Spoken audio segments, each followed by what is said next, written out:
Əsəluke salamlar verəndən sonra deyir Allahumma həmən ziyarətnamədə. Allahumma inna əsəluke ən təxdiməli bis səadə. Allah səndən istəyim budur ki, sonumu elə qərar ver ki, səadətlə bu dünyadan köçüm. Aqibət və xeyr bu dünyadan köçüm. Fəla təslub minni ma ənə fihi.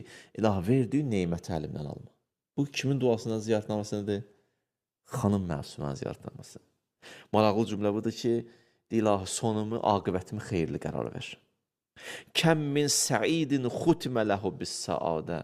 Kəm min səidin xutmə ləhu bis şəqavə.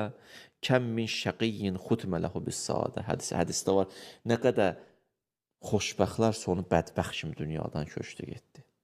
Səid idi, bədbəxt getdi. Əksinə, nə qədər bədbəxtlər oldu ki, sonu səid oldu. Gəldi, xoşbəxt oldu. Allah lütf elədi bir dost, bir qardaş, bir cəmiyyət, bir mühit. Çıxartdı onu bataqlıqdan istiqamət verdi.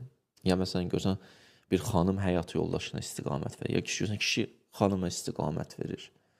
Hardan onu har apardı, bunu onu har apardı. Maraqlıdır. Ona görə bəzən bədbəxt insan sonunda səid kimi dünyasını dəyişir. Bəzən o səid insan sonu yaxşı bitmir. Aqibətimizi həmişə istəyin Allahdan ki, səid olaraq bu dünyadan köçək. Bədbəxt yox. Hədisdə var, əlamətü şəqavə əl-ərbəə. Bədbəxt insanın 4 dənə əlaməti var. Kimə deyərlər bədbəxt?